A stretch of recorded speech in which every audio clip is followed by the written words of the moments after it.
right, so I want to kick things off. Did anyone hear the keynote yesterday? Texas Competes. Anyone? You should watch it later online. Really great precursor to this conversation.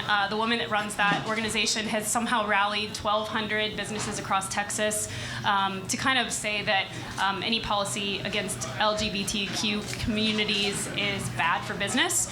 And so that was just an interesting sort of precursor to this conversation, but there's so many other dynamics to it, and I know the goal for Moogfest is to kind of have an open conversation about the different impacts that this has beyond sort of economics. So I guess I want to start out, Jimmy, you're staring at me. Why don't you share about why sort of this issue and any maybe issue that marginalizes populations is important to you or impacts you? I guess. All right, here we go. That's a big question. I'm not even sure where to begin.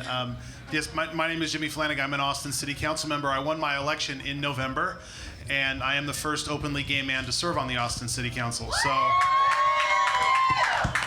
So obviously this issue is important to me and my community. It's also important to the entire city of Austin and to the entire state of Texas.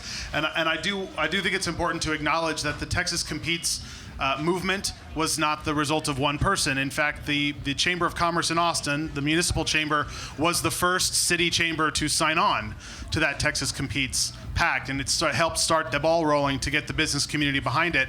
And in my background, before I was a city council member, I was the president of the Austin Gay and Lesbian Chamber of Commerce. And so as a small business owner and a web developer, I think not only the first openly gay man, but the first web developer to serve on the city council. This is very important. In Texas, it's SB 6, but it's a very similar bill to the one that was in North Carolina. I spoke at 2 a.m. last week at the Capitol, testifying in front of the senators that are pushing that bill forward. And you can make all the economic arguments that you want, but I don't think a single person here thinks it's really about that. And the people who are pushing these bills are not concerned about economics.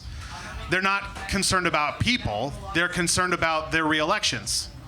And it's about turning out and confusing and instilling fear in a community. And when I was there till 2 a.m., I was there for hours listening to the testimony, most of it opposing SB 6, but some of it supporting it. And what was really striking to me was that the people who supported SB 6 would say phrases like, "Can't you imagine what would happen? If this passes, I think it will protect." And the people who opposed SB 6 said, "I was attacked when I was in a bathroom, and I'm the trans person. My kids are afraid to go to school. My friends are afraid." This is a present tense. But the people who supported SB 6 talk in terms of what might happen, but are ignoring what is happening. And what I said to the senators was that this isn't about public safety. It's really not about economics, not for the people who are trying to push this, but it's about fear. And fear is not a Texas value, and fear is not an American value. And we have a responsibility as elected officials and leaders in our community not to do the thing that we're seeing in DC, which is treating it as a fact because people believe it, but actually going to the fact. And not just responding to fear, but being leaders and combating fear with reality. All right, that kicks us off. Thank you. Russell, do you want to talk about why this issue is personal for you as a creative, representing the creative community?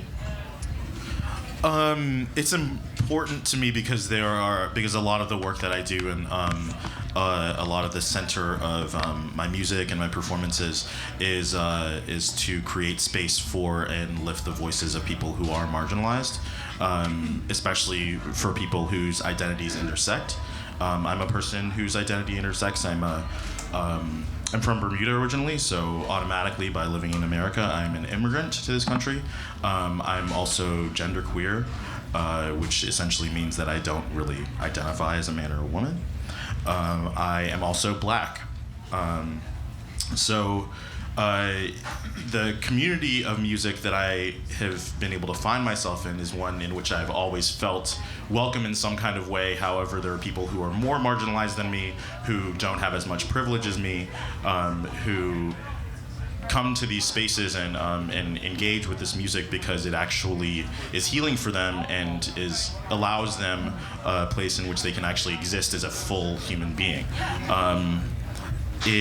I can really just speak to my own opinion because my experience, I'm not a trans person, so I don't have the experience of violence in these kinds of situations, but I do find it extremely absurd that we're having a fight over a hole in the ground that we piss and shit in, to be honest. And I use that language because it is absolutely in order to accentuate its absurdity.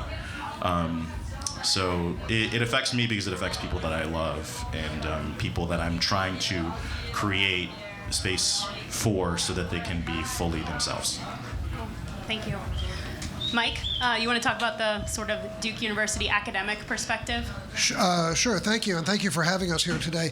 I'll come at it from two different points of view. One, from the university, Duke University, a private university, so we were not actually directly affected by the HB2 legislation in the way, for instance, that public institutions and public universities were. But it was from the outset a very clear line in the sand for the university, which does not often take political stands and does not often take public positions in the way that we did in this particular issue. But with 40,000 employees, with 15,000 faculty and staff, with 170,000 alumni around the world, with patients and other people who rely on the university for healing and for leadership, on this one we felt it was important. We felt that this was that this touched on and crossed over the line of fundamental values that are essential to an academic institution. Values of equality, values of tolerance, values of equal rights and equal protection. So that's why we took a public stand. Now, I will say, one of the things that was really notable about North Carolina was the speed with which the business community responded very, very quickly. By business community, I'm talking about some of the largest and most well-known companies in the world: Amazon, Google, Apple, Bank of America, American Airlines. There were dozens and dozens of major employers representing tens of thousands, if not hundreds of thousands of jobs in the state of North Carolina and billions of dollars of economic activity. You think about something like the ACC, the Atlantic Coast Conference, the NCAA, institutions that are highly visible and looking at in this case HB2 as something that, again, was a clear violation and clearly over the line of what they as institutions could tolerate. So you saw much more activism around this particular matter than many, many other things. Whether that's good or bad is and telling. It's certainly telling, but I think it is a signal of just how important this has been to the business community and to the academic community. Cool. And you had some specific stories you've heard from alumni, from students, since you're traveling all around the world, sort of representing Duke reputation. Can you talk a little bit specifics around that? Yes, and it's as much the state of North Carolina. We sometimes forget that states. Well, maybe Texas doesn't, because Texas is special, but we sometimes forget that what happens in a state very directly affects its reputation. So we had the effect on Duke immediately was that we had conferences that were scheduled to be held at Duke that were canceled. We had academics and scholars from other states whose state governments had banned travel to North Carolina, who'd called it from Connecticut and from California and from New York. We had a basketball game that had to be canceled. Now, Texas has its football, but in North Carolina, basketball is holy. And when a team from New York called us and said, "We're really sorry, we'd love to come and play at Duke, but we're not able to do that because our state policy is that we cannot travel to North Carolina," that is a serious impact. One more item: I was in South America last spring, and I was meeting with reporters and journalists in Chile and Peru and Argentina. And in Brazil, every single one of them said, "What's going on in North Carolina?" They didn't know about North Carolina, but they knew that something dramatic and something unfair was happening in North Carolina. So, to the extent that people are aware that these things happen, trust me, they are, and they very definitely impact the reputation of the state. All right, so any of you can answer this, but are there direct impacts on innovation that you think as a result of these types of policies?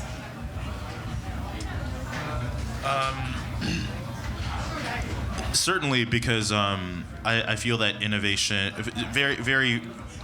innovation kind of, I feel,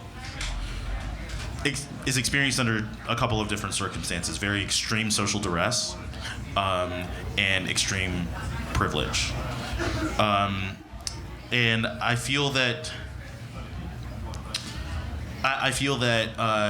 something that we experience with the election a lot is that there are so many people in this community who are saying, "Oh, there's going to be so much great music that's going to come out of this pain." But how are you going to be able to make anything when you're worried that someone might murder you for simply existing? So yeah, I think that it will. It's already impacting innovation because there are plenty of people who already have this experience all over the world who are just so focused on survival that they're not actually able to process that in any kind of a way. I would say that absolutely. Laws don't innovate. Buildings don't innovate. iPhones don't innovate. People innovate. And anything that creates a barrier and creates a distraction and creates a situation where the best people can't be together and the most innovative people can't be together, you're not going to have innovation. It's very, very simple. And my job really on this panel is to be the guy that knows the politics. And so let's not forget that it does not matter if it impacts innovation. It's just fucking wrong, right? So all of the impacts there may or may not happen, all the impacts that actually are happening, even the threat of SB 6 in Texas is causing Austin to lose opportunities for conventions. We were on track to get the gay games, and now we're not on track to get the gay games because of the threat of this type of policy happening. And I also think it's important for us to acknowledge that there are no trans people on this panel, and it's important to remember that it's difficult to have a complete conversation. It's difficult to have an innovative conversation without all the voices being heard at the same time. And it is also difficult to find people to speak on a panel when the laws are making it difficult to be visible. So it's not so much that we failed in this panel, but we also have to acknowledge that it's difficult to make that happen because of these policies. Yeah. Okay, so I'm supposed to have an optimistic approach as well. Have you seen examples since sort of these laws have been passed or proposed of just really like wonderful human things that have happened, like things where people are reaching out to each other despite their differences? Like what have been the positive examples that you've seen as a result of more spotlight on this issue? Well, it's hard to, I think we're still in the beginnings of it in Texas, but there are examples, I think, that cross all the LGBTQ areas. In my council district where I won my election is the most conservative district. And the person that I beat, I had run against 2 years prior, and he beat me, and was a crazy Tea Party conservative nut job. And he really called all gays pedophiles on the day we got marriage equality. He was a legit nut job. And right after the election, one of the churches in my district reached out to me wanting to become a welcoming church. Yeah. I mean, it was like the next week. So part of the challenge and part of the real hateful part of SB 6 is it reduces the ability of the trans community to be visible, to create those moments. And the gay and the lesbian and the heteronormative folks like myself, who frankly have to come out all the time because I don't face that type of regular discrimination, and that's a version of privilege. We have this extra responsibility to be as visible as we can, to be as vocal as we can, and create the safe places so that the people who really have those stories can have those stories heard. Can you remind me of the question? The question is, do you have examples of... I'm just really into you right now. So just need to take all that in. Do you play... Do you make music? Well, I was in the marching band. Does that count? I was in the marching band. That would be interesting.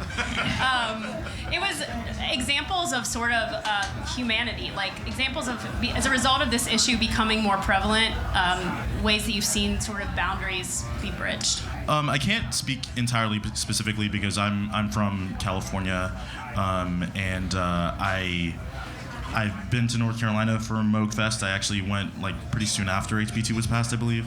And I also not a resident of Texas. Sorry, guys. But I think that it speaks to a more not universal kind of struggle, but universal is the wrong word, but a kind of broadly experienced struggle within these marginalized kinds of communities where, especially after the election, I'm going to speak a little bit less specifically about these laws.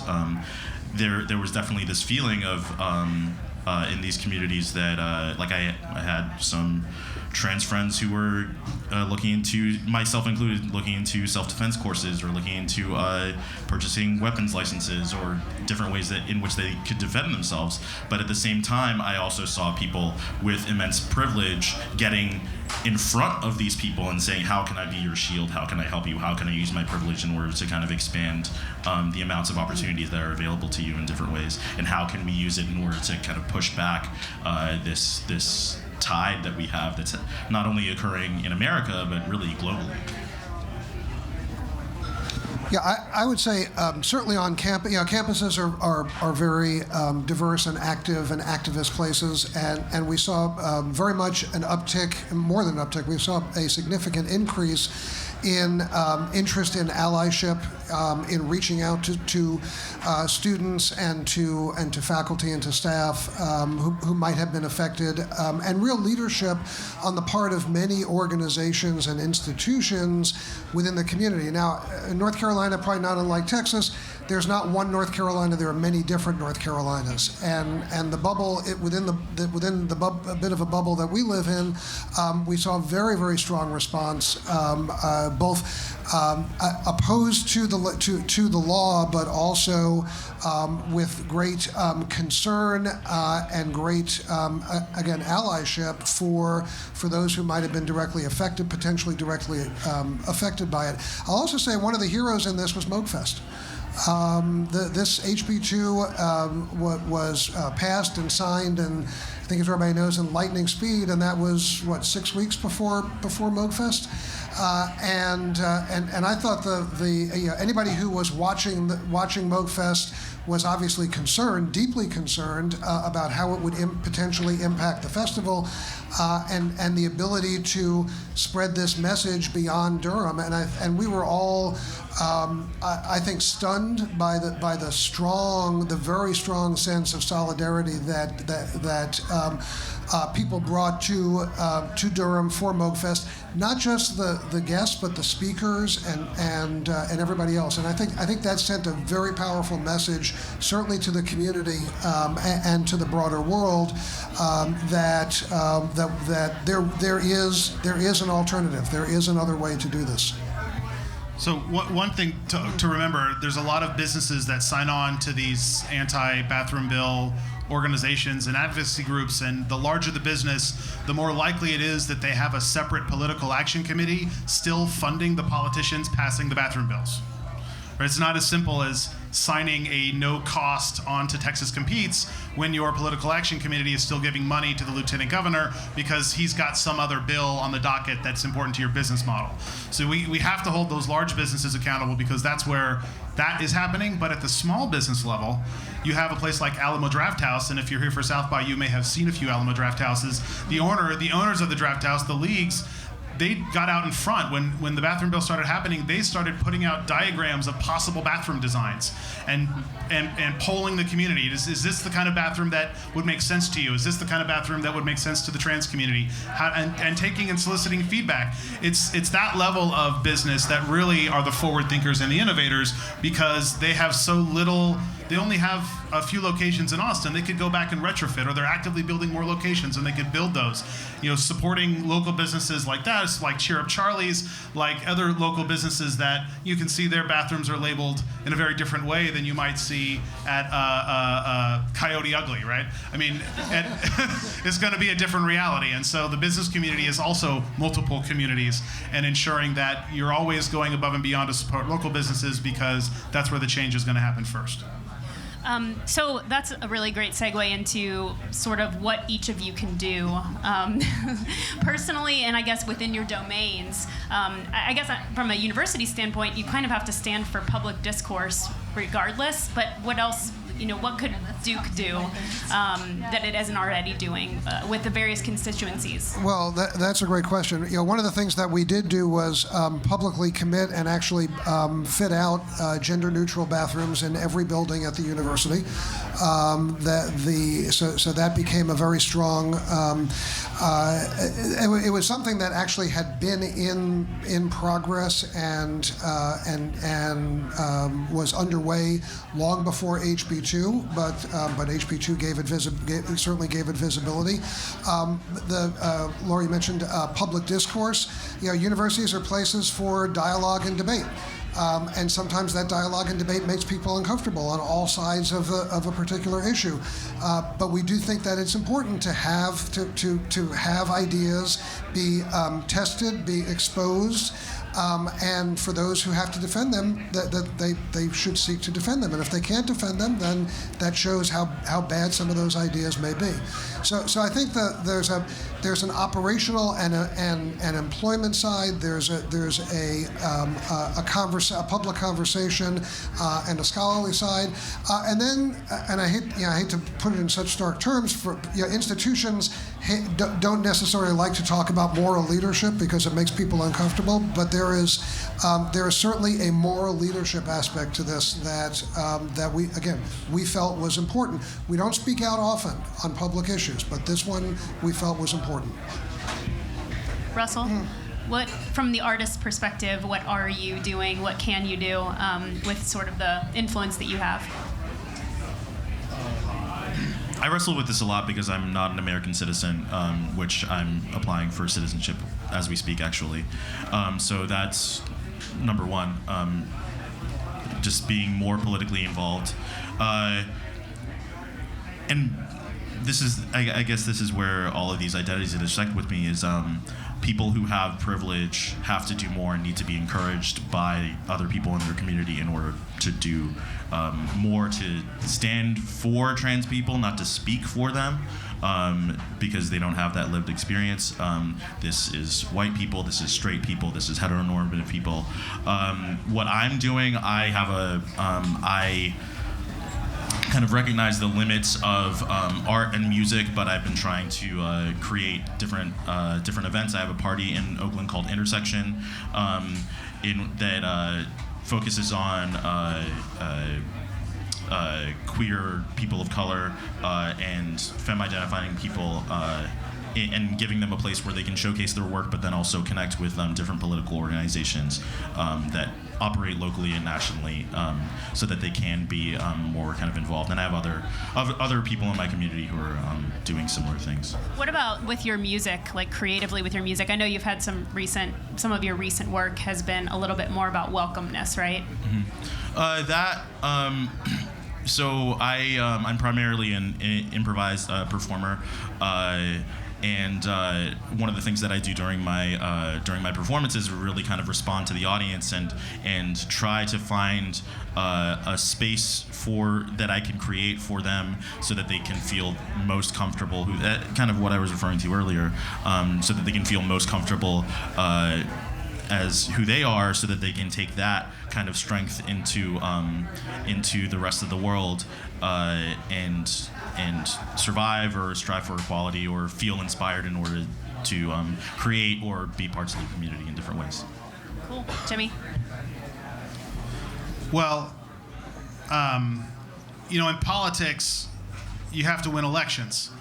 And it's not always easy to win elections. It takes a lot of resources. If you'd like to make a donation to my campaign, it's jimmyflanagan.com. They train you to always ask that when they say that when you're a politician. But truly, it wasn't just that my election in my suburban conservative district and I was some singular amazing candidate. There was another campaign that overlapped mine. It was a county race. Terry Cook, who we elected to the commissioner's court in a suburban county, the first Democrat to serve on that in 22 years. And it wasn't so much that she was the world's most perfect candidate. In fact, she kind of signed on at the last second because we needed someone on the ballot. But it turned into this synergy where the opponent that I had was really terrible, and it ended up letting us generate more volunteers and more resources, more money, and more coordination. And before you knew it, we were turning neighborhoods blue that hadn't voted for a Democrat in a generation. My district, which 2 years prior elected a Tea Party nutjob, voted for Hillary this time. And that's really how you have to do it. It's very easy to just think about the people who represent you. And by you being here, it's very likely that you are represented by Democrats all the way up the ballot. But I guarantee you that if you're in a state like North Carolina or Texas where you have very gerrymandered districts, you have friends that are represented by Republicans. And I make it partisan because it is partisan. It absolutely is partisan. Because the bottom line here is, it's not good enough if your Republican legislator, when you go meet them privately in their office, says, oh, no, I love my trans brothers and sisters, they're great, and then they stay silent or vote for the discriminatory bills because of some other political calculation they're making. This isn't a budgetary question. This isn't some legitimate policy debate. This is about discrimination. And it should be the same thing if it's about women or if it's about race or if it's about sexual orientation. This is about gender identity. There is no room for discussion. They are bigots. They are racists. They are homophobes. And there is no way we can allow them to retain positions of leadership, which then enables people who secretly believe those things to publicly believe those things. That then leads to silence and people staying in their homes and ultimately, and often in the trans community and the LGBT community, taking their own lives. I mean, it is a life and death situation for us. So you can and should make donations to candidates, but especially if they're running in those swing districts or even districts that you don't think are swing, because if you never think they're swing, they never become swing. And as I often remind my folks here in Texas, you have to beat them in the gerrymandered districts before you can un-gerrymander the districts. Don't let anyone in your political parties or your friends tell you that elections are unwinnable. They're definitely unwinnable if nobody runs. They're definitely unwinnable if nobody tries. And ultimately, elections and politicians don't solve the problem, but the problems don't get solved without us. I think we're about out of time. Oh, yes, he came in, so I saw him. Thank you guys so much. That was awesome. Can you all hang out if anyone has questions, since we didn't make it open just for a few minutes? Okay, cool. All right, let's give them a round of applause.